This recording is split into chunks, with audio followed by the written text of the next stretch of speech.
Vamos à questão 7. Acerca das ideias, dos sentidos e das propriedades linguísticas do texto anterior, julgue o item a seguir. A substituição de a que por onde manteria a correção gramatical e os sentidos originais do texto. Eu nunca vou propor a você, como professor, que você faça uma questão sem olhar o texto, tá? Então eu vou propor sem ser professor, tá? Você era tablado, hein? Pode fazer essa questão sem olhar o texto, porque nunca vai haver correspondência entre a que e onde. Nunca. O pronome relativo onde, ele é passível de troca por em que, no qual, na qual, nos quais ou nas quais. Tá legal? Agora, onde e a que nunca vão ser equivalentes, mas, como eu estou no tablado de novo e sou professor, vou falar, voltemos ao texto para que nos certifiquemos da afirmação. Ele propõe a troca de a que por onde. Na linha 5. Quem pensa certo está cansado de saber que as palavras a que falta a corporeidade, do exemplo, as palavras a que falta, cara, palavra não é lugar, não há nada que peça a preposição em aí, então tudo errado. Você não pode trocar o a que por onde nunca. Essas formas nunca serão equivalentes, tá? Eu gosto muito na primeira aula de teoria para o CESP, falar para os alunos formas que nunca serão equivalentes, porque eles ganham um tempo absurdo na prova quando essas questões aparecem, tá? Então, quer aprender algumas inequivalências absolutas, trocas que nunca serão possíveis, termos que são inintercambiáveis em qualquer situação? Cuidado se o CESP propuser a mera troca de um pelo outro, tá? Se ele colocar alguma observação além disso, pode ser que sim, mas se ele propuser a troca de onde por aonde, nunca vai estar certo. Nunca. Se ele propuser a troca de onde por aonde, sem que faça nenhuma ressalva, isso nunca vai estar certo. Se ele propuser a troca de a por a, isso nunca vai estar certo. Se ele propuser a troca de acerca de por acerca de e acerca de, isso nunca vai estar certo, tá? Essas trocas gramaticalmente nunca são possíveis. A afirmação do CESP pode estar correta porque ele pode propor uma alteração no derredor da construção. Mas se ele só propuser a troca sem nenhuma ressalva, sem nenhuma observação, isso nunca vai estar certo. Ué, professor, pode estar certo se ele, dependendo da afirmação? Sim, se ele falar, por exemplo, eu conheço a cidade onde você nasceu. A troca de onde por aonde estará correta, desde que você troque o verbo nascer por está indo. Maravilha, ele acrescentou um detalhe, aí a troca é possível. Mas se ele meramente propuser a troca, por exemplo, a substituição de a por a, manterá a correção gramatical do segmento? Nunca. A substituição de acerca de por acerca de manterá a correção gramatical do segmento? Nunca. Só será possível essa troca se ele fizer alguma observação com relação ao período, se ele modificar outras palavras também lá, tá? E outra coisa que eu sempre falo para os alunos é que os porquês nunca se equivalem. Os porquês nunca se equivalem. Não há situações em que você consiga trocar um porquê por outro. Uma vez eu vi a proposição de troca de porquê por o porquê. O CESP deu como certo. Professor, então você mentiu para os alunos. Você falou que os porquês nunca se equivalem? Sim. Eu falei assim, ó, os porquês nunca se equivalem, mas eu acrescento a essa observação aquilo que eu dissera sobre isto aqui. Se ele propuser algum acréscimo, alguma modificação, pode ser que dê. Note que aqui ele colocou um o na frente, ó. Tá vendo? Se ele colocar aquele o, sim, pode haver uma alteraçãozinha. Agora, se ele só propuser a troca de um porquê por outro porquê, sem o acréscimo de nada, sem nenhuma alteração posicional, nunca vai estar certo, tá? Espero muito que você tenha me entendido. Vou dar um exemplo, tá? Por que você não veio à aula ontem? Esse porquê vai ficar separado e sem acento. Se o CESP disser a troca do porquê, separado e sem acento, pelo porquê, separado e com acento, manterá a correção gramatical do segmento. Pode marcar errado, feliz, você conquistou aquele ponto. Agora, olha só, por que você não veio à aula ontem? A troca de porquê, separado e sem acento, pelo porquê separado e com acento, estaria correta desde que o porquê se deslocasse para o final da oração. Aí sim, ele acrescentou um aspecto para isso. Ele acrescentou uma condição. Agora, a mera troca, nunca. Os porquês nunca se equivalem, tá? Printe este quadro que eu já prossigo.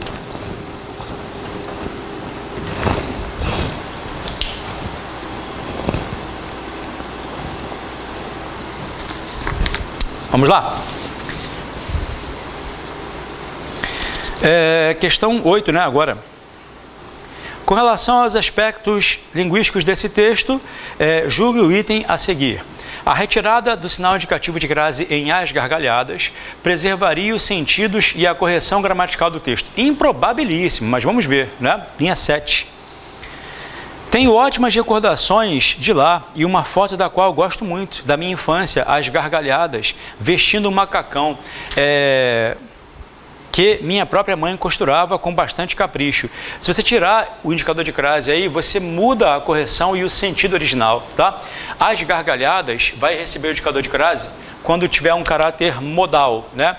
Ele saiu às gargalhadas, quer dizer que ele saiu gargalhando. Então eu gosto sempre de propor a você algumas intercambiações para que você sofra menos.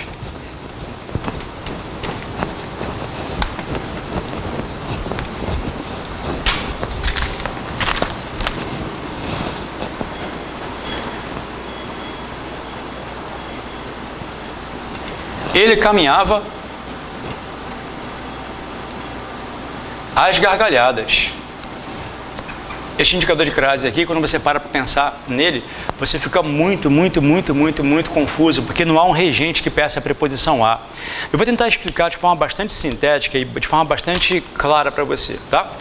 Quando o indicador de crase acontece sem que haja um regente, às vezes acontece, 5% dos indicadores de crase que você vir na vida não terão um regente. Por exemplo, ó, eu adoro trabalhar à noite. Eu vou empregar o acento indicador de crase aí, mas não há nada que peça a preposição a aí. Trabalhar não rege a. Quando você vir que o indicador de crase foi empregado sem que houvesse um regente, isso é sinal de que este indicador de crase marca uma locução de base feminina, tá? Ela pode ser uma locução adjetiva, locução adverbial, como no caso, uma locução prepositiva, locução conjuntiva. Eu só vejo até hoje uma banca maldita que trabalha com uma especificação. Ela quer que se diga se a locução é adverbial, conjuntiva, que é a FGV. Não posso nem criticar essas questões da FGV, não. Elas são difíceis pra caramba, mas são muito bem feitas. Quando ele pede a você que identifique a outra opção, em que o indicador de crase foi empregado pela mesma razão, ele quer outra locução e tem que ser a mesma locução. Se for adverbial, tem que ser adverbial, por aí vai. O CESP não se incomoda com isso não, tá? Mas o que eu posso propor a você é o seguinte, ó.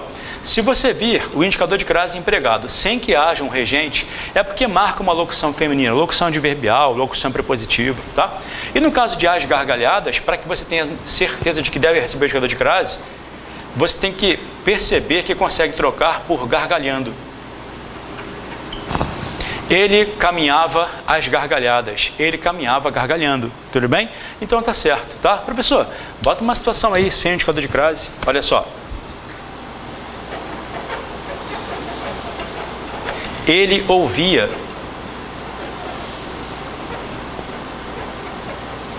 as gargalhadas dos marinheiros. Ele ouvia as gargalhadas dos marinheiros. Note que você não consegue trocar as gargalhadas por gargalhando. Ele ouvia gargalhando dos marinheiros. Não teria sentido esta frase. Alteraria o sentido, na verdade, né? Na verdade, isso aqui é um objeto direto, né? O que ele ouvia? As gargalhadas. E se o objeto é direto, não vai receber o indicador de crase por não haver a preposição aqui, tá? O indicador de crase empregado sem que haja uma locução, sem que haja preposição, sempre marca uma locução de base feminina, seja ela adverbial, ou conjuntiva, ou prepositiva, tá?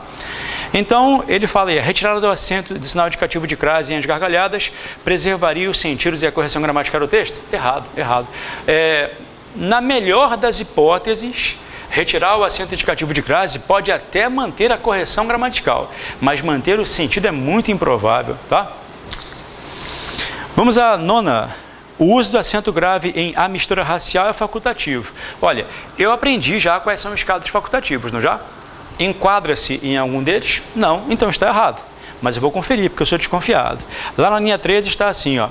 A identidade nacional está inextricavelmente vinculada à mistura racial. Tudo que está vinculado a. O termo vinculado, ele rege a preposição a. A sua aprovação está vinculada ao seu esforço. O seu sucesso está vinculado à sua postura. Desigualdade social está vinculada à violência. Vinculado rege a preposição a. Como mistura racial é um substantivo feminino que pede o artigo a, o indicador de crase aí vai ser facultativo. Tá legal? Perdão, vai ser obrigatório, obrigatoriíssimo. O uso do acento grave em a mistura racial é facultativo? Errado. Desde que você saiba quais são os casos facultativos, aqueles que eu expliquei, aqueles 3 casinhos, todas as vezes em que você vir na prova crase facultativa e não se encaixar em um daqueles casos, você pode falar que está errado, tá? Quer se divertir um pouquinho hoje à noite? Acertar umas questões e ficar feliz e conquistar a sua própria confiança? Vá ao que concursos, ponha lá CESP, crase, e há uma parte que ele fala assim, ó, palavra-chave, já viu? Palavra-chave lá no que concursos. Eu não sei como é que o TEC funciona, mas como um surgiu após o outro, copiando o outro e buscando aprimorar algumas coisas, pode ser que lá também haja. Há pessoas que preferem o TEC, fique à vontade. E aí você vai lá e bota na palavra-chave e escreve assim, ó, crase facultativa. Antes disso, porém, você vai assistir esta live só naquela parte em que eu falei para você, em que eu falei quais são os 3 casos facultativos de crase, né? Aí o que você faz? Você parte para o crase facultativa lá do que concursos e você vai só se divertir, porque se não se encaixar em um dos 3 casos que você viu, é só você marcar como errado, errado, errado, errado, errado, tá legal? Dando atenção, é claro, ao fato de ele falar em correção gramatical, sentido, aquela coisa toda, não é isso? Vamos a 10. Agora, uma questão de múltipla escolha. Eu tenho uma concepção sobre as questões de múltipla escolha, as questões de múltipla escolha do CESP. Há alunos, ao aluno, só existe um aluno chato só na vida. É o aluno que reclama de tudo. O aluno que reclama de tudo, ele se desanima e ele tenta a todo custo desanimar as pessoas ao redor, inclusive o professor. É aquele que fala assim, eu não consigo entender esse assunto. Quando você explicou apenas 5% do assunto, eu não consigo entender isso. É aquele aluno para quem você fala assim, ó, vamos aprender crase. Eu não consigo entender crase, mas eu nem expliquei, o cara já quer entender, né? O que acontece? Esse aluno chato, ele prefere as questões de múltipla escolha do CESP, porque são só 10 questões só. Só que ele se esquece de que as questões de julgamento de itens do CESP, que são as minhas favoritas, trabalham com itens, não com questões. Faz uma conta comigo. As questões de múltipla escolha do CESP costumam ter 5 opções, né? Se você faz uma prova do CESP de múltipla escolha com 10 questões, você vai ter que julgar 50 itens. Se você faz uma questão de múltipla escolha do CESP com 10 questões, você vai ter que julgar 50 itens. A, B, C, D e E, concorda? Então, não há diferença nessa, parece que há menos questões. Não há menos questões, é até mais trabalhoso. Levando em consideração que você vai ter que interpretar também o enunciado da questão, você tem 60 itens para julgar quando você faz uma prova do CESP de múltipla escolha com 10 questões, entendeu? Eu acho as questões de múltipla escolha do CESP até um pouquinho mais maldosas. Aí você botou a mão no carro, meu Deus, só que eu faço? Não, toda vez que o professor disser para você, de português, de direito, de qualquer matéria, disser que a questão do CESP costuma ser mais complexa, aí você vai dizer, que bom que é mais difícil, porque aí só eu vou acertar. Não é essa a intenção? Você não quer acertar uma questão que todo mundo erre? Então a múltipla escolha do CESP acaba sendo até mais legal, porque ela dá mais trabalho, tá? Vamos lá. Veja o que ele pede. Vamos ter que voltar ao texto, tá? Mas eu quero ver o enunciado com você. Cada uma das opções a seguir apresenta uma proposta de reescrita para o segmento a instrução, o saber e a técnica levariam necessariamente à felicidade coletiva. Assinale a opção em que a proposta indicada mantém os sentidos e a correção gramatical do texto. Como ele falou sentido e correção, e são 5 opções, provavelmente vai haver uma ou mais de uma opção em que você vai ter correção gramatical, mas ele vai alterar o sentido de alguma forma. Então, o que eu sugiro a você? Que você leia de novo a frase a que ele se refere, de preferência contextualmente, tá? Bom, vamos ver lá. A frase é a seguinte, ó. A instrução, o saber e a técnica levariam necessariamente à felicidade coletiva. Vou até colocar aqui no quadro para você a frase, tá? Ó, a instrução, o saber e a técnica levariam, já achei o regente já, porque levar rege a preposição a, uma expressão entre vírgulas que aparece aqui, sabe para quê? Para distanciar o regente da crase. Levariam necessariamente a felicidade coletiva.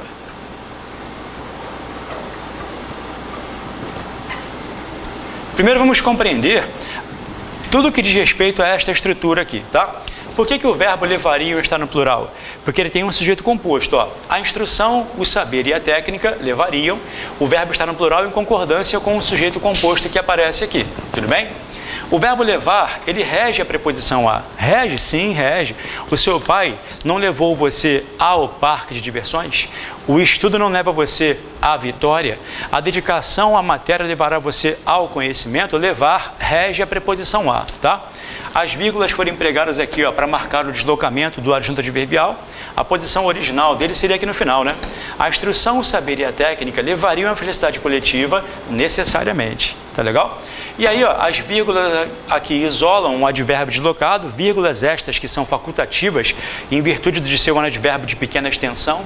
E aí, o indicador de crase foi empregado por quê? Como levar pede a preposição a e felicidade tem o artigo a, o indicador de crase foi empregado, tá legal? Então eu preciso de uma reescritura que mantenha o mesmo sentido, trocar o verbo levar por outro verbo que dê a ideia de conduzir a, né? De levar alguém a alguma coisa, tudo bem? Vamos lá, olha as opções que ele apresenta. A letra A. A instrução, o saber e a técnica motivariam necessariamente a felicidade coletiva. Por que esta forma está errada? Porque o verbo motivar não pede preposição. Ele é um verbo transitivo direto. Se eu trocasse levariam por motivariam, o indicador de crase deveria sumir, porque motivar não pede preposição, tá? Veja bem, lembrar-se do salário motiva você, fala a verdade. Pensar na estabilidade que você vai conquistar motiva você. A busca por um salário digno e pela estabilidade motiva o aluno. Motivar é um verbo transitivo direto, direto, direto. Ele não pede a preposição a. Então, se eu trocasse levariam por motivariam, um indicador de crase não seria mais empregado. Por isso que a letra A está errada. Ele propôs a troca de levariam por motivariam e manteve o acento indicativo de crase aí. Percebeu a sutileza da maldade? Vamos a B. A instrução, o saber e a técnica implicariam necessariamente a felicidade coletiva. Ele propõe a troca por implicariam. E aí, implicar, no sentido de acarretar, também é verbo transitivo direto. São dois verbos que não regem a preposição a. Consequentemente, nada justificaria o emprego do acento indicativo de crase aí, tá? Eu motivo você, direto. A busca pela vitória implica sacrifícios. Não bota o em não, hein? A busca pela aprovação implica privações. Tire esse em do seu coração. Implicar é um verbo transitivo direto quando significa acarretar, tá? Letra C. A instrução, o saber e a técnica chegariam necessariamente à felicidade coletiva. Olha, o verbo chegar rege a. Só que isso muda o sentido, concorda? Não muda o sentido? No trecho original, ele fala que a instrução, o saber e a técnica levariam à felicidade. E aí a letra C fala que a instrução, o saber e a técnica chegariam à felicidade. Parece que ele inverte quem causaria o quê. Pelo que eu pude compreender no trecho original, a instrução, o saber e a técnica são a causa da felicidade eterna, né? Na letra C, ele inverte a relação de causa e efeito. Em vez de falar que João chegou à casa, ele fala que a casa chegou a João. Ele está invertendo a posição aí, tá? Então, cuidado com a letra C, porque ela está até gramaticalmente correta, mas ela altera o sentido original do texto, tá? Se você quer desenvolver a sua capacidade interpretativa, eu vou repetir um conselho que eu sempre dou. Professor, eu sou muito ruim em interpretação de texto. Primeiro, há uma coisa que vai ser difícil corrigir de hoje até a prova, a sua falta de prática de leitura. Se você é uma pessoa que leu pouco durante a vida, você vai ter uma eterna lacuna no seu coração com relação à interpretação de texto. Você vai passar no concurso porque as provas não dão tanto atenção à interpretação de texto assim, e porque você terá aula com professores que vão dar a você estratégias para resolução. O que eu sempre aconselho ao aluno que tem dificuldade de interpretação de texto é ler um livro durante o processo de estudo ajuda. Acredite, um livro prazeroso qualquer. Recomendo O Silêncio dos Inocentes. É um livro gostoso de ler, dá uma vontade de não parar, parece aquela série gostosa de ler, sabe? Isso desenvolve seu vocabulário, sua percepção, sua interpretação, melhora muito e não atrapalha o processo de estudo, tá legal? Claro, você vai ler um capítulo por dia, talvez, tá? Vai dar aquela vontade de ler o segundo capítulo e você segura. Professor, mas eu vou estar trabalhando no meu estudo, não vai atrapalhar. Quando você lê, a sua mente está desenvolvendo a percepção gramatical, interpretativa, coesiva, tudo se desenvolve ali, tá legal? E a segunda coisa, se você quiser praticar a interpretação de texto de fato, use a banca Fundação Carlos Chagas. Eu proponho sempre este exercício simples aos meus alunos. Ah, minha banca é o CESP, não interessa. Faz assim, ó. Pegue lá 50 questões de interpretação da Fundação Carlos Chagas, tá? 50 questões de interpretação da Fundação Carlos Chagas. Seleciona lá, interpretação de texto. E aí você vai fazer sempre de 5 em 5. Faz 5 e olha o gabarito. Faz 5 e olha o gabarito. Se você prestar atenção ao detalhe de que a banca da Fundação Carlos Chagas ela é uma das mais talentosas em propor a você extrapolações, ou seja, afirmações com as quais você concorda, mas que não estão no texto, para você errar. Quando você fizer as primeiras 5, você vai errar provavelmente as primeiras 5. E aí nas próximas 5 que você fizer, já ciente de que você errou, porque você marcou afirmações com as quais você concordava, mas que não estavam no texto, você começa já a acertar dessas 4, dessas 5, aí sabe quantas? Nenhuma. Nas próximas aí sim você vai acertar uma, entendeu? Se você fizer esse processo de 5 em 5, você provavelmente vai chegar às últimas 10, últimas 5 aí, acertando todas já. Você desenvolve assim pela prática, tá legal? Tudo bem? Acorda pela manhã, faz 5 questões hoje de interpretação de texto. Acorda pela manhã, amanhã de novo, e faz mais 5. Faz 5 por dia, tá? Processo aí de 10 dias. Aí vai anotando os seus acertos e seus erros lá. Você vai perceber como você vai elevar a sua percepção interpretativa, tá? Vamos a D. A instrução, o saber e a técnica conduziriam necessariamente à felicidade coletiva. Aí nós temos um problema, porque a frase está semanticamente perfeita, só que ele esqueceu a crase, o maldito, porque o verbo levar pede a preposição a, conduzir também, e são 2 verbos de mesmo sentido. Olha só que legal, a busca, a dedicação leva à vitória.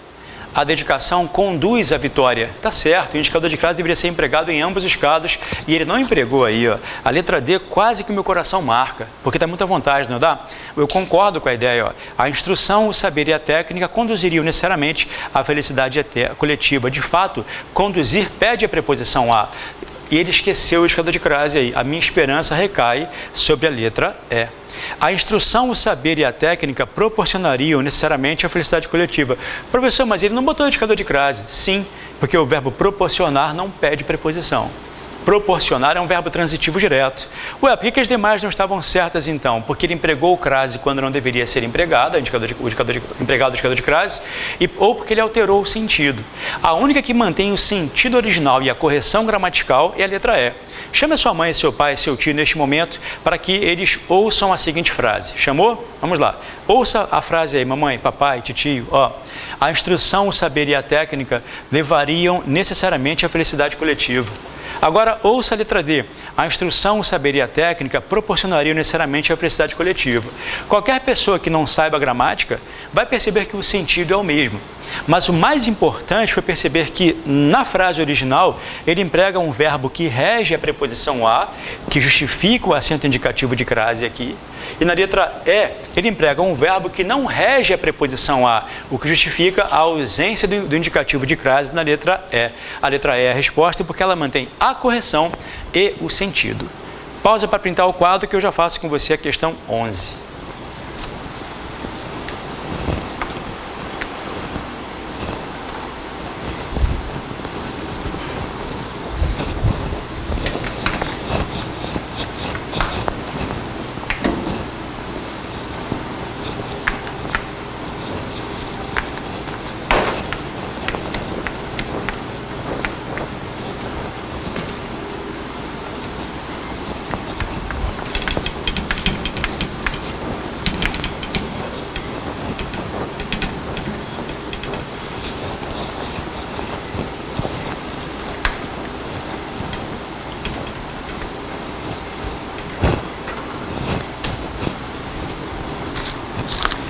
Número 11. Mantendo-se os sentidos e a correção gramatical do texto, o vocábulo onde, no trecho, o lugar onde nós vivemos juntos, poderia ser substituído por... Bom, olha só. Quando ele fala aí, o lugar onde nós vivemos juntos. Eu careço do texto? Eu acho que não. Primeiro, eu vou confirmar para você que aquele onde é pronome relativo, e foi bem empregado, ó. A palavra onde aqui, pronome relativo, faz referência ao vocábulo lugar, que é um lugar, né? Professor, o onde está certinho aqui, eu vou usar a minha estratégia para saber, tá? Vou colocar Paris aqui, acrescido de um coração com os lados iguais, e vou dar a frase: nós vivemos juntos em Paris. Como nós vivemos juntos em Paris, o onde está perfeitamente correto.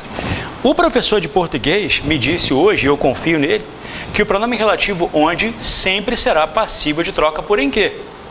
Então eu poderia falar o lugar em que nós vivemos juntos. Essa troca nunca será errada. Trocar o pronome relativo onde por em que será sempre certo. Eu tenho tanta raiva quando eu falo uma coisa e você entende outra. Eu falei o pronome relativo onde sempre admite a troca por em que.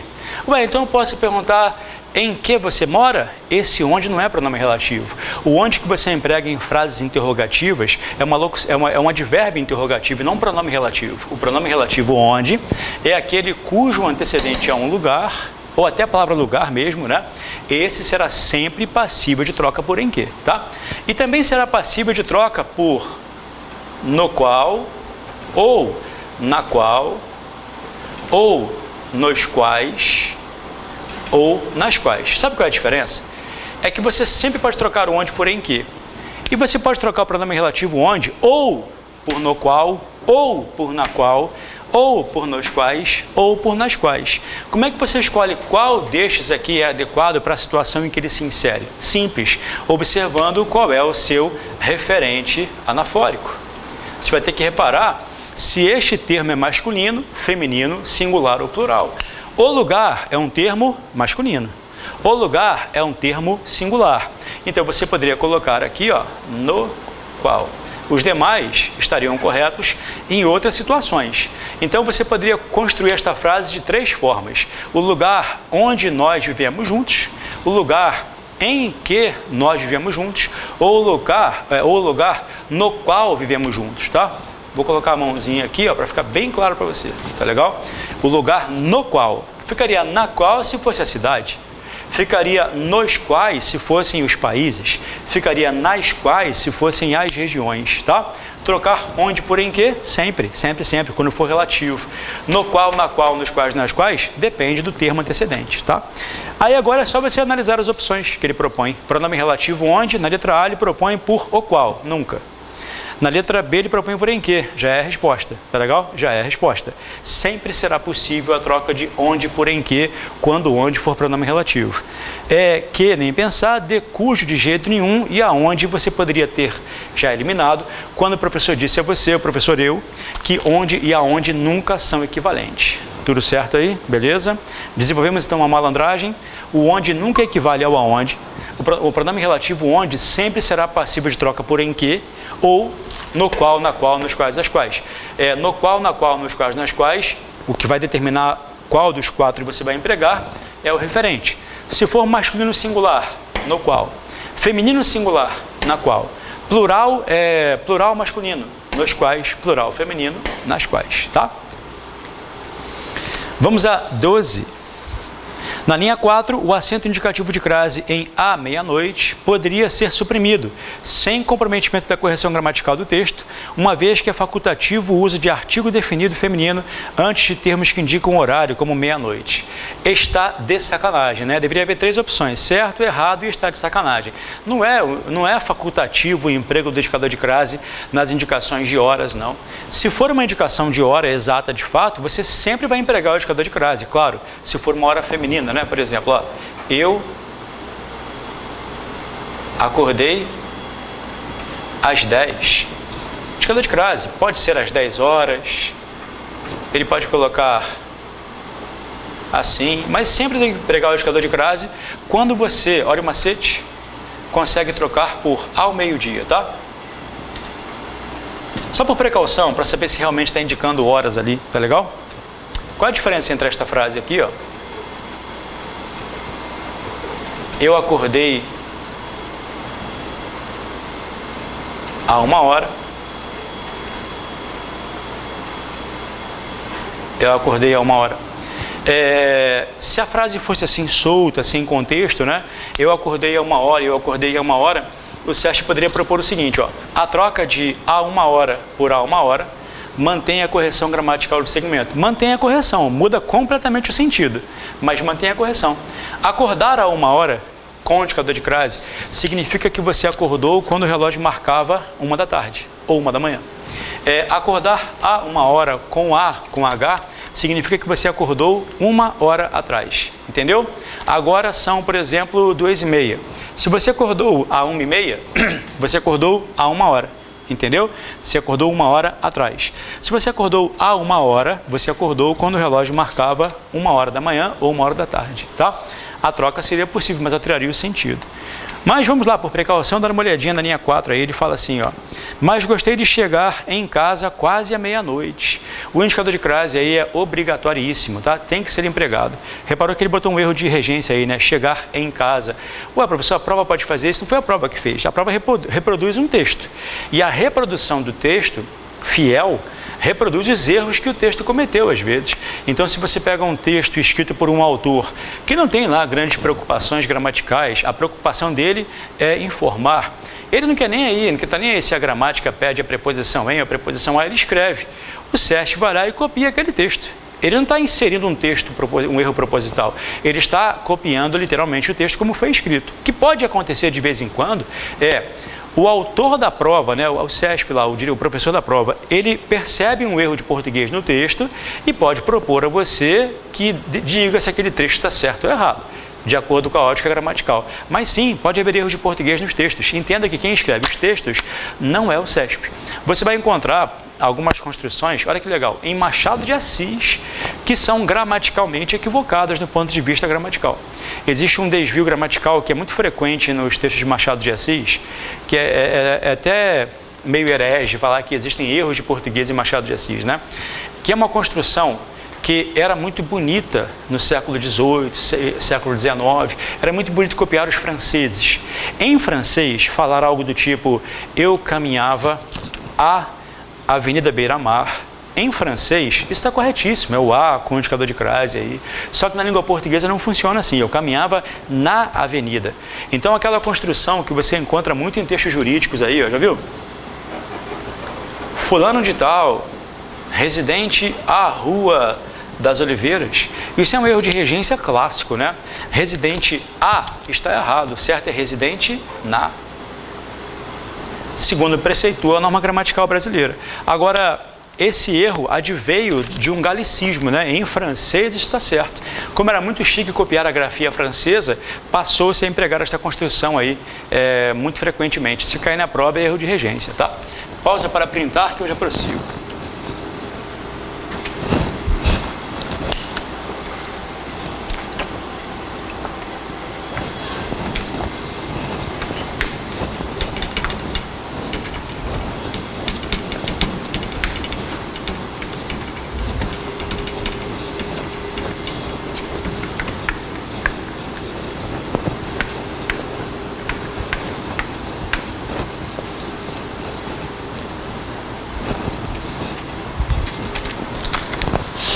Vamos a 13, né?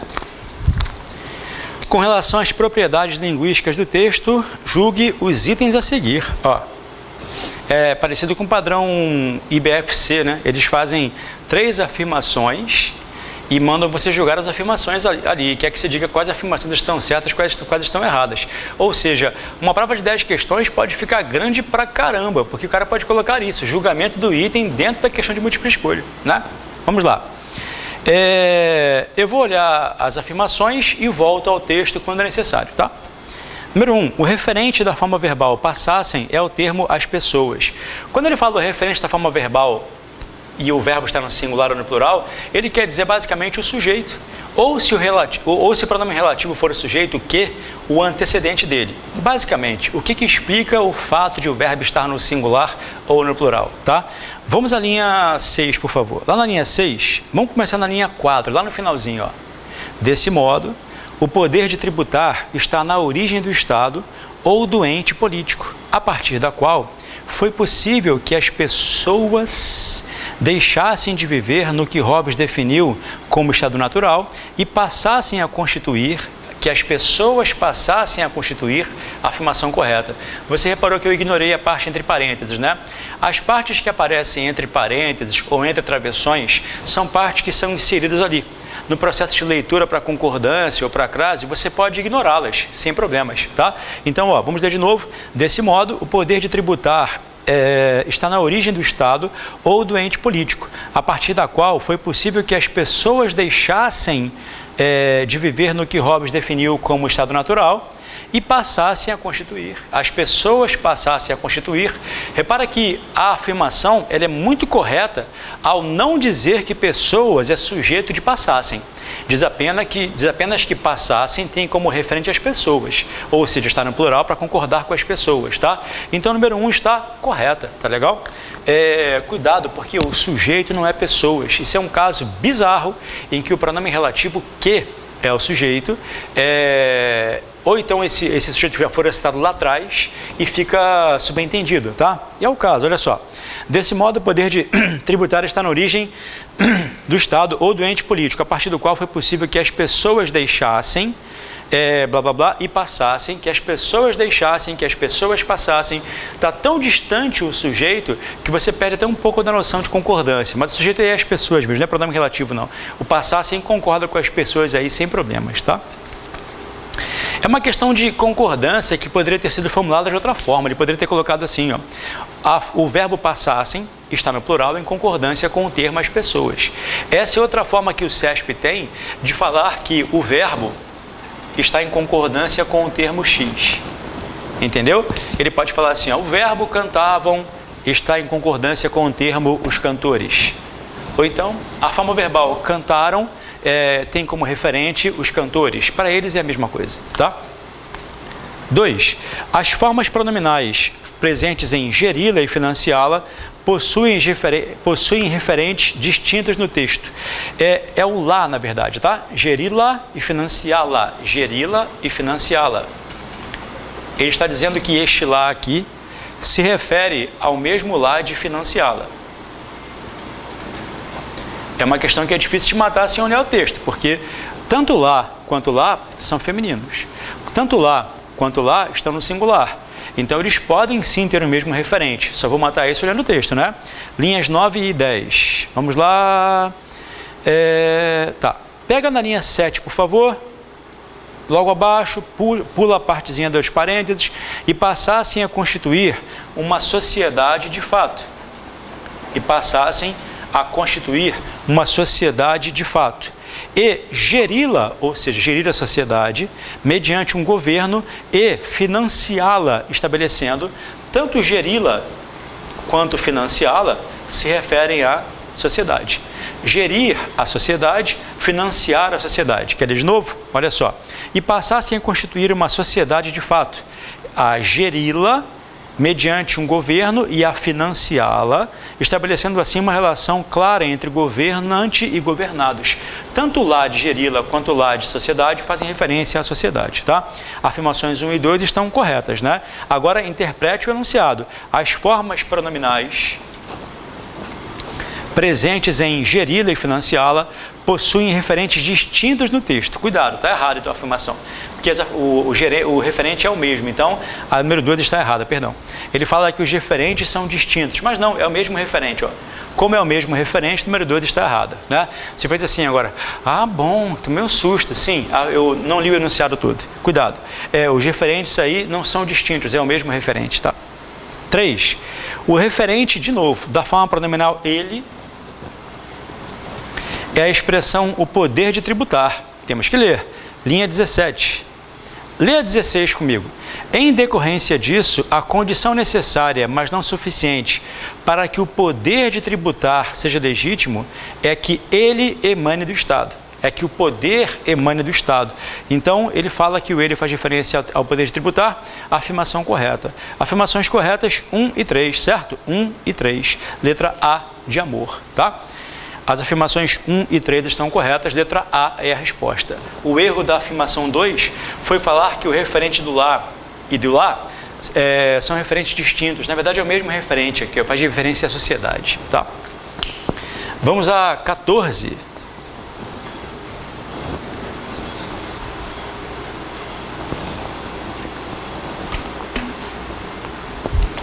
Julgue o seguinte item a respeito de aspectos linguísticos do texto. O emprego do sinal indicativo de crase em a ideia de patrimônio é facultativo. Lembra os casos facultativos? Razão porque a supressão desse sinal manteria o sentido original do texto e a sua correção gramatical. Já posso falar que está errada a afirmação, né? Só que eu vou conferir porque eu sou desconfiado. Na linha 22 ele fala o seguinte, ó. Com isso, voltamos à ideia de patrimônio. Voltamos à ideia de patrimônio.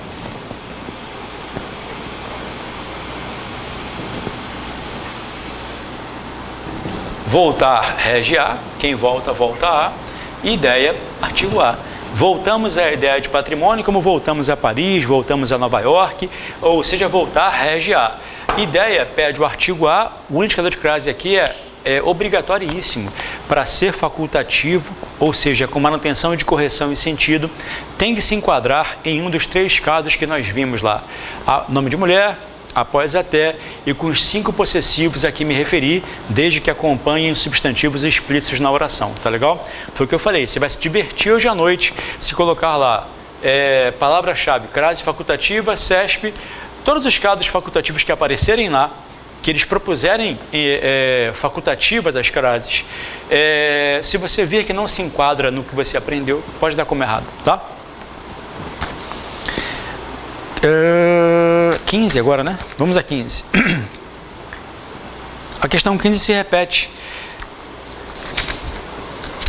Claro que não, eu que virei a folha errada. Vamos lá. Olha o que ele diz na questão 15, lá embaixo.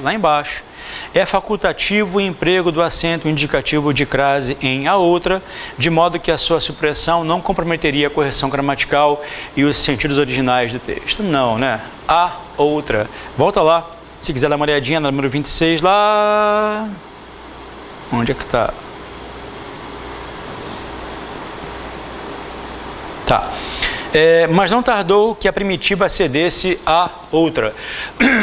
Ceder a outra, dar alguma coisa a outra, né? Desse lugar a outra. Indicador de crase aí é obrigatoriíssimo, tá? Você deve ter tido o desprazer já de assistir alguma aula de crase em que o professor, gente boa, legal, de bom coração, bota lá para você os 10 mandamentos da crase. Aí ele fala assim, crase antes de ação, não sei o que lá, crase antes de pronome passa fome. Aquilo é de uma idiotice absurda, porque é cheia de erros, é cheio de erros. Se o professor bota aqueles 10 mandamentos para você, explica cada um deles, comentando as suas exceções e tudo mais, fica ligeiramente útil. Mas se o cara vai botar 10 mandamentos para os quais há 57 mil exceções, é melhor não colocar, concorda? Porque falar que não ocorre crase com pronomes é um absurdo. Ocorre crase com pronome pra caramba. Pode ser facultativa com possessivo, sempre vai acontecer se houver um regente e forem os demonstrativos aquilo, aquele, aquela, aqueles, aquelas. Pode acontecer com a palavra outra, que é um pronome também. Então, cuidado com essas simplificações idiotas. A simplificação idiota tende a induzir você a cometer alguns erros, como o caso de trocar o que por isso para saber se o que é conjunção integrante. Isso dá errado em um monte de casos. Ou seja, cuidado com essas simplificações estúpidas. A simplificação estúpida, ela muitas vezes conduz você ao erro. Cuidado, tá? Eu entendo que há necessidade de você simplificar e dar estratégias para os alunos. Eu mesmo dou um monte de estratégias, aquele de Paris, mas para que eu passe uma estratégia para o aluno e para que eu dê para ele um macete e diga, ó, pode usar, acredite, eu já testei todas as possibilidades de aquilo dar errado, porque eu morro de medo de um dia você usar um macete que eu passei e você errar uma questão na prova. Então, cuidado com essas simplificações, tá? Juro que se eu soubesse cantar e dançar, eu faria a musiquinha da crase para você, dançaria, tá legal? Mas eu não sei, então eu tenho que explicar para você de forma a usar estratégias que funcionem de fato, tudo bem? Vamos a 16 agora, né? Com referência aos sentidos do texto precedente e às estruturas linguísticas nele empregadas, julgue o item a seguir. É obrigatório o sinal indicativo de crase empregado em as suas peregrinações, de maneira que a sua supressão acarretaria em correção gramatical no texto.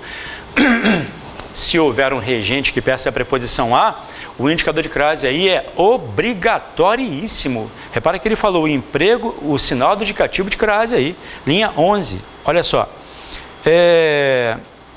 Lá no finalzinho, encerrando em desventuras as aventuras de Viramundo em Ouro Preto e dando viço às suas peregrinações.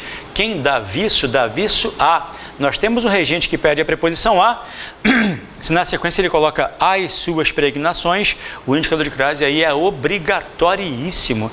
Professor, mas eu ouvi dizer que a crase com possessivos era facultativa. Não foi este professor que falou. Este professor falou para você o seguinte: o indicador de crase é facultativo com minha, tua, sua, nossa e vossa. Tá legal? Cuidado, tá? Agora, se o cara pega para você, por exemplo, ó, irei a, por exemplo, tua festa. O indicador de crase aqui é facultativo. Tá legal? Agora, irei às tuas festas, não me venha dizer que o indicador de crase aqui é facultativo, não. Ele é obrigatório. Irei à tua festa, irei às tuas festas. O indicador de crase aqui é facultativo e aqui é obrigatório, tá? Note que o tu acompanha o substantivo festa, para que seja facultativo de fato. Tá legal? Agora, irei às tuas festas, não precisa nem sofrer. Sempre que houver um regente que peça a preposição a e na sequência você tiver as, mas um termo no plural, o indicador de crase aqui vai ser obrigatoriíssimo, tá? Sempre terá que ser empregado. Vamos a 17. A correção gramatical do texto seria preservada se fosse inserido o sinal indicativo de crase em... vamos ter que voltar ao texto para descobrir em qual desses casos, tá? Em qual desses casos existe aí um termo que admite a preposição a para que houvesse o emprego dela, tá? Vamos lá. Ele falou em correção gramatical, tá? Só correção gramatical. Linha 28.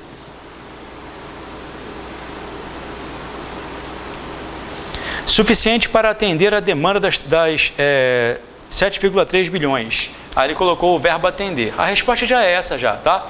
Eu volto a este verbo já com você e comento as demais. As políticas públicas, lá na linha 15. O debate sobre a questão e as políticas públicas. Não vai haver crase aí porque não há regente, tá? Letra C, não pode ver, não precisa nem olhar. Letra C, não precisa nem olhar. Não pode haver crase nunca antes de uma de caráter indefinido. Uma dieta, uma pessoa, uma criança. A única chance de haver crase com uma é quando uma indica a hora. Eu acordei a 1 hora. Só. Não sendo o caso de indicação de hora, não vai haver crase nunca com uma, tá? A terra, linha 29, que habitam a terra. Habitar não pede preposição a, então não vai haver crase, tá? A produção local, linha 35. Potencializar não pede preposição. A resposta é a letra A, em virtude do fato de o verbo atender ser um verbo que pode ser tanto transitivo direto quanto transitivo indireto. Ele pode ser empregado sem preposição ou com a preposição a, tá? Aí o Sérgio foi buscar um caso específico. Ele pegou um verbo que tanto pode ser direto quanto indireto. Ele é um verbo que pode ser empregado com preposição ou sem preposição, tá? Atender a demanda. O atender pode ser empregado com preposição ou sem preposição. O que algumas gramáticas falam, não todas, é que o atender ele admite ser empregado com preposição ou sem preposição quando remete a coisas. Agora, quando remete a pessoas, ele exigiria a preposição a. Então, atendeu ao padre, atendeu ao povo. Atender à demanda tanto pode ser direto quanto indireto, tá? Então, entenda, não é um caso de crase facultativa. Na verdade, a facultatividade está no emprego do verbo atender, que pode ser, para muitos gramáticos, um verbo transitivo direto ou indireto. Tá legal? Vamos a 18. O nível de formalidade do texto seria alterado caso a expressão faz de você fosse substituída por lhe tornam, mas os sentidos originais e a correção gramatical do texto seriam mantidos. Olha, já posso falar para você que não desde já. Sabe por quê? O verbo tornar é transitivo direto. Este cara aqui, ó, é interessante que essa questão parece se basear no macete que eu passo para os meus alunos. O macete eu vou explicar para você no próximo quadro, tá? Pausa para copiar que eu já prossigo.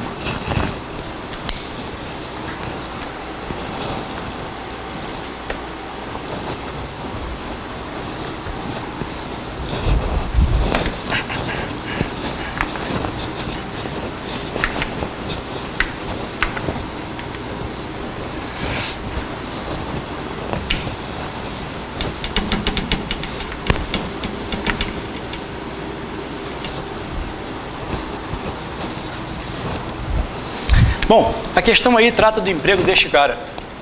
Professor, mas não é regência e crase? Empregar pronomes é regência. O emprego dos pronomes está muitas vezes vinculado ao emprego da regência, tá? Por exemplo, ó, se eu digo para você, espero que encontrem o culpado. As bancas muito frequentemente proporão a você a substituição de um termo por um pronome, tá? Na maioria absoluta dos casos, essa substituição é feita de um objeto direto. Não em todos os casos não, mas 95% dos casos, quando as bancas propõem a troca de um termo por um pronome, aquele termo, na maioria absoluta dos casos, é um objeto direto. Como é o caso, ó. Note que o verbo encontrar é um verbo transitivo direto, que encontra em quem? O culpado, objeto direto, né? A troca correta seria a seguinte: espero que encontrem o culpado, espero que o encontrem. Não esquece que o que atrai o pronomezinho, tá? Então, eu espero que encontrem o culpado, espero que o encontrem. Os pronomes o, a, os, as, a atribuição primordial deles, primordial, mas não única, é representar objetos diretos, né? Espero que encontrem o culpado, espero que o encontrem. Você nunca poderia falar, espero que lhe encontrem. Essa troca seria errada, porque o verbo encontrar é transitivo direto, tá? E aí, a estratégia que eu passo para os meus alunos, para que eles possam compreender um lhe mal empregado, é uma técnica bastante simples, que se baseia no que você acabou de aprender, tá? Olha só. Quando você diz, eu lhe encontrei, ou então, eu lhe admiro, ou então, eu lhe amo, ou então, eu lhe aguardo, você errou tudo. Por quê? Explicando gramaticalmente, eu botei uma sequência aqui de verbos transitivos diretos. Então, eu não posso colocar o lhe como complemento de verbos transitivos diretos. Eu não posso falar eu lhe amo, eu lhe vi, eu lhe espero, eu lhe aguardo, eu lhe notei. Eu não posso fazer isso. E a estratégia que eu passo para os meus alunos é a seguinte. Note que você poderia falar você no lugar do lhe. Eu encontrei você, eu admiro você, eu amo você, eu aguardo você, eu espero você, eu entendo você, eu toquei você, eu empurrei você, eu beijei você, eu abracei você, eu conheço você. Então funciona assim: se cabe você, o lhe está errado. Se cabe você, o lhe está errado. Entendeu? Se cabe você, o lhe está errado. Professor, gostei, porque aí eu aprendo a não empregar o lhe. Agora, o que eu posso fazer para aprender a empregar o lhe de forma assim estratégica? Vamos lá. Repara um lhe bem empregado. Eu lhe peço perdão. Na maioria absoluta dos casos, quando você vir um lhe bem empregado, ele será passível de troca por a você, com esta preposição gostosinha aqui na frente, tá? Eu peço perdão a você. Então está correto. Essa responsabilidade lhe cabe, essa responsabilidade cabe a você. Eu sempre lhe imporei a minha vontade, eu sempre imporei minha vontade a você. Então o lhe bem empregado, na maioria absoluta dos casos, será passível de troca por a você. Tudo bem? Vejamos aí o que ele propõe. Faz de você por lhe tornam. Não, tornam você.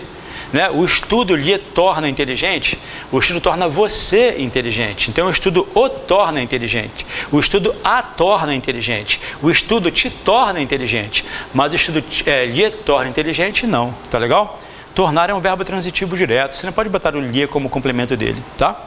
E ó, o nível de formalidade do texto seria alterado caso a expressão faz de você fosse substituída por lhe tornam, mas os sentidos originais e a correção gramatical do texto seriam mantidos. Tentou te enrolar, né? Ele falou que o nível de formalidade seria alterado. O que é alterar níveis de formalidade? Alterar níveis de formalidade é o seguinte, por exemplo, eu falo assim para você, e aí, vamos estudar hoje à noite? Aí você fala, já é, tem um nível de formalidade, né? Se eu disser assim, certamente, indubitavelmente, trocando já é por certamente, eu alterei o nível de formalidade, deixei a frase mais formal. Espera aí, alterar o nível de formalidade é alterar o nível de formalidade. Pode ser do nível vulgar para o culto ou do culto para o vulgar, entendeu? Se eu digo encontrar-te-ei amanhã e troco para te encontro amanhã, eu alterei o nível de formalidade. Ninguém está falando em ficar certo ou errado, é alterar o nível de formalidade, passar de uma forma mais culta para uma forma mais coloquial, ou de uma forma mais coloquial para uma forma mais culta, tá legal? É alteração de níveis de formalidade, tudo bem? Não é incorreção gramatical, tá? É interessante que alterar nível de formalidade pode ser do culto para o vulgar ou do vulgar para o culto também. Interessante falar te amo. Te amo é um nível informal de linguagem, porque te amo gramaticamente está errado. Trocar te amo por amo-te altera o nível de formalidade. Assim como trocar amo-te por te amo também altera o nível de formalidade, tá? Número 18, então, errada. Vamos a 19. Na linha 14 do texto, o termo de que, de que, preposiçãozinha antes do que, poderia ser substituído sem alteração da correção gramatical e dos sentidos do texto por... Bom, olha só, o que é de que? Vamos lá, um exemplo. A menina de que Pedro gosta. Importante é compreender de onde vem este de. Este que é pronome relativo. Quando eu falo que a menina de que Pedro gosta, a preposição de veio do verbo gostar. Quem gosta, gosta de. Tá? Você poderia colocar também um destes caras aqui. Ó. Você poderia colocar do qual, ou da qual, ou dos quais, ou das quais. Sabe qual é a diferença? Você teria que escolher qual deles concordaria com a menina. Como a menina é um termo feminino e singular, você poderia colocar da qual aqui, ó, sem problemas. A menina da qual Pedro gosta. Então eu poderia trocar aqui sem problemas, tá? Olha as opções, por favor. Ele bota assim, ó, no qual, pelo qual, cujas, dos quais ou do qual. A resposta pode ser de ou é. A resposta pode ser de ou é. Quem vai determinar se a resposta é de ou é o antecedente. Por que aqui eu disse que poderia colocar da qual? Porque é a menina, né? Então eu vou ter que voltar ao texto lá para poder descobrir qual é o antecedente para que eu possa colocar aí, tá? Vamos lá. Linha 14, né? Linha 14, vamos lá. Linha 12. A ciência nos alerta contra os perigos introduzidos por tecnologias que alteram o mundo, especialmente o meio ambiente, de que nossas vidas dependem. Sabe de onde veio o de? Do depender. Assim como este de veio do verbo gostar, o de vem do verbo depender aí. Quem determina a preposição que vem antes do pronome relativo que, sempre é um elemento posterior, tá legal? Você é uma pessoa de que eu gosto. Você tem uma postura de que eu desconfio. Quem gosta, gosta de. Quem desconfia, desconfia de. De onde veio esse de aí? Dá uma olhadinha de novo aí, ó. A ciência alerta contra os perigos introduzidos por tecnologias que alteram o mundo, especialmente o meio ambiente de que nossas vidas dependem. Quem depende, depende de, né? Agora veja qual é o antecedente do que aparece aí no de que. O meio ambiente de que nossas vidas dependem. O meio ambiente é um termo masculino e singular. Então você poderia trocar aí por do qual. Resposta, portanto, é a letra E de amor, tá? É de amor não, é de ervilha, tá? Estou tão preocupado com amor que eu falei é de amor. Então, ó, a letra E de ervilha aí, ó, é do qual. Do qual por quê? Este do qual faz referência ao meio ambiente, que é um termo masculino e singular, então a troca aí seria possível, tá? O CESP é apaixonado por regência com pronome relativo.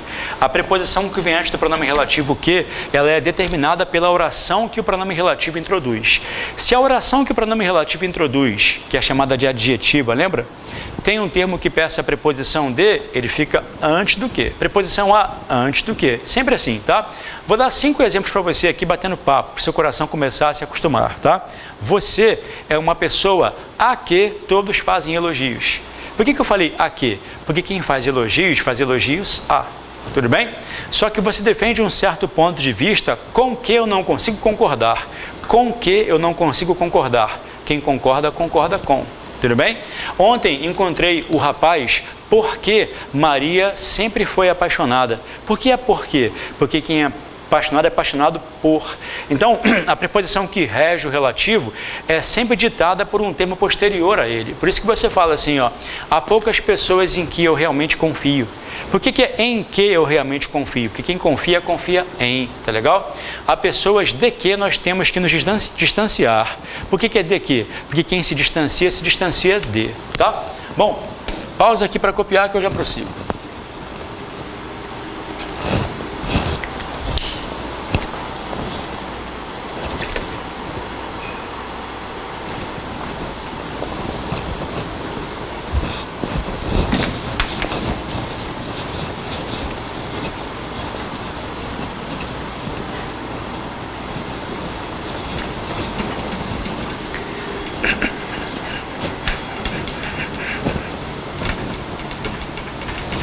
Só uma observação sobre o ler, para não ficar uma informação incompleta.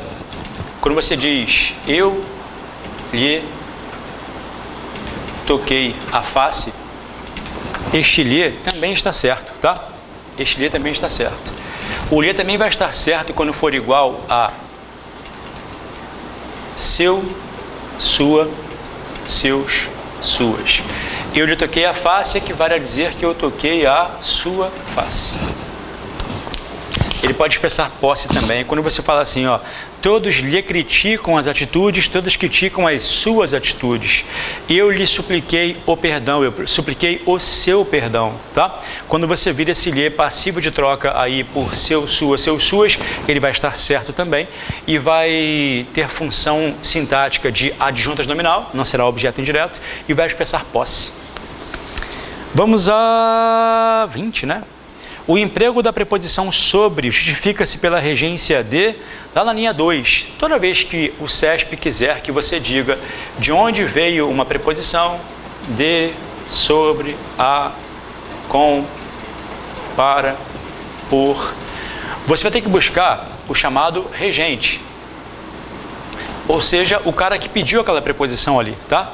Esse regente, o cara que pede a preposição, pode ser verbo ou nome. Ó, verbo, quem gosta, gosta de. Nome, medo, quem tem medo, tem medo de. Então, tanto o verbo gostar quanto o nome medo pedem a preposição de. Entenda que o regente nem sempre é verbo, tá? Não é à toa que existe regência verbal e regência nominal. Por exemplo, ó, sobre, quando eu falo para você, eu informei João sobre tudo. O sobre veio do verbo informar. Agora, quando eu falo, há dúvidas sobre isso, dúvidas é que pede a preposição aí. Ou seja, pode ser verbo, pode ser nome, tá? Preposição A, uma das mais ricas de todas, ela pode vir de um verbo, ó. Uma responsabilidade cabe a você, veio do verbo caber. Agora, você parece ser favorável a isso. Favorável pede a e não é verbo, é nome, tá? Preposição com também, preposição para, preposição por. O regente de uma preposição pode ser verbo, pode ser nome. Aí, quando a banca quer que você diga de onde veio a preposição, você tem que buscar qual foi o termo que pediu aquela preposição, tá? Então, ó, na questão 20, o emprego da preposição sobre justifica-se pela regência de, lá no início do texto, ó, uma série de estudos acadêmicos demonstra que um bom professor exerce influência substancial sobre seus alunos. Exerce influência substancial sobre seus alunos. Veja bem, neste caso, a preposição sobre aí, ela pode estar sendo regida pelo verbo exercer ou por influência, tá? Tomara que ele não ponha as duas opções aí. Pior que ele põe. Exercer influência substancial sobre seus alunos, exercer poder sobre ele, deve dizer isso que é o verbo, exercer poder sobre ele, exercer imposições sobre ele, exercer domínio sobre ele, tá? Vem do verbo exercer. Estou até curioso pela resposta que o CESP deu aí. Deu do verbo... Não, deu de influência. 20ª. Deu de influência. Olha aqui, ó. Exercer e influência, ambos pedem a preposição sobre aí. Bom, ele deu influência porque não se pode negar. Quem tem influência... Eu vou justificar a resposta do CESP, tá? Para você não ficar confuso. Vamos lá. Influência pede sobre. Não se pode negar. Exercer também pede a preposição sobre. Mas para justificar a resposta do CESP, para você não ficar confuso. Vamos lá. Se não fosse o verbo exercer e fosse o verbo ter, por exemplo, a preposição não sairia daqui. Por exemplo, ó, ele exerce influência sobre mim. Tá? Isso geraria uma construção aqui um tanto quanto ambígua, né? Não saberia se vem do influência ou do exerce, porque você pode exercer pressão sobre alguém, você pode exercer domínio sobre alguém. Repara que eu estou trocando as palavras, mas mantendo o exercer. Agora, para justificar a resposta do CESP, eu vou trocar o exerce aqui pelo verbo tem. Ele tem influência sobre mim, o que prova que, trocando os verbos, a preposição se mantém. Isso atesta que esta preposição foi regida pelo influência, não pelo verbo que tem na sequência, entendeu? Ele exerce influência sobre mim, ele tem influência sobre mim, ele demonstra influência sobre mim, ele atesta influência sobre mim. Repare que eu estou trocando os verbos e a preposição se mantém aqui, o que prova que é, na visão do CESP, regida pela palavra influência, a preposição sobre ali, tá? Agora, uma questãozinha bastante dúbia. Ela deve ter recebido recurso, certamente. De vez em quando há esse problema. Eles empregam um verbo e um nome e os dois pedem a mesma preposição. E aí você fica na dúvida danada se a preposição veio do verbo ou do nome. Por exemplo, ele deu respostas às questões. Ele deu respostas às questões. Você não sabe se a preposição a vem de respostas ou de dar. Isso caiu no CESP uma vez, deu uma confusão danada, despertou uma discussão lá. O CESP, se não me engano, mudou o gabarito, depois mudou de novo, mas aqui não. Aqui eu vou jogar com o CESP, tá? Vou ficar do lado do CESP. Se eu trocasse o verbo exercer pelo verbo ter, demandar, exigir, a preposição continuaria aqui, o que prova que ela vem mais de influência de fato, tá? Quebrei seu galho, hein, CESP? Joguei do seu lado, hein? Vamos à questão 21. Cada uma das opções a seguir apresenta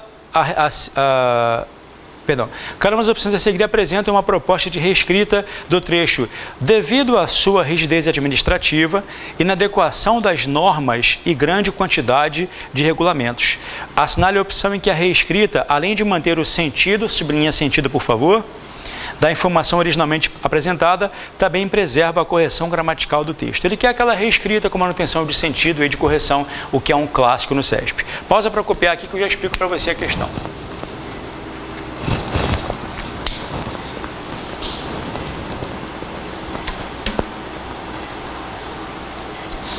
A menina ficou intrigadíssima outro dia, por que eu boto esse que? Se eu estou na questão 21 e está que 11 aqui. É o quadro, tá? Não é a questão, não. São os quadros, quadro 1, quadro 2, quadro 3, para você que printa os quadros depois, saber organizá-los, tá?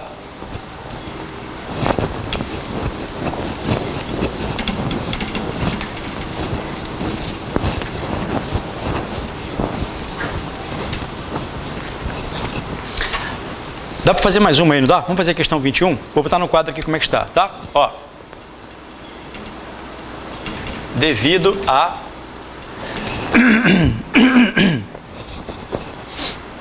sua rigidez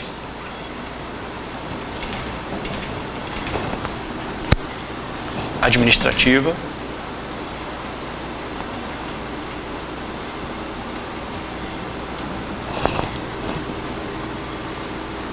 inadequação das normas,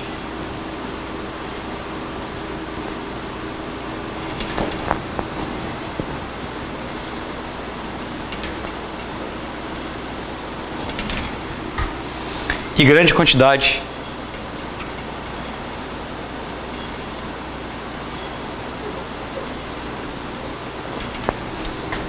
de regulamentos.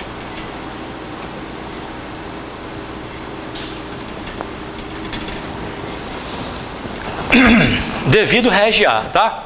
Tudo que é devido a. Preposição a aqui, necessária. Indicador de crase aqui, facultativo, certo? Devido à sua rigidez administrativa, inadequação de normas e grande quantidade de regulamentos. Ele quer uma reescrita que mantenha o sentido e a correção. A letra A.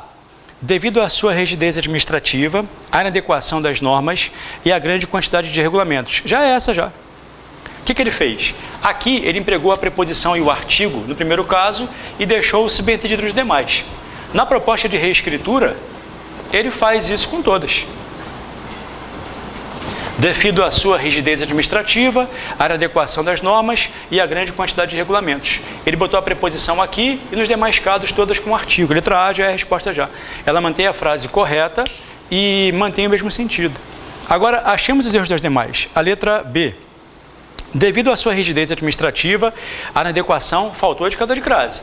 Repara que no texto original não existe A, por isso que não ocorre crase. Se você colocar o A aqui, a crase vai ser obrigatoriíssima, já que devido pede a preposição a, tá?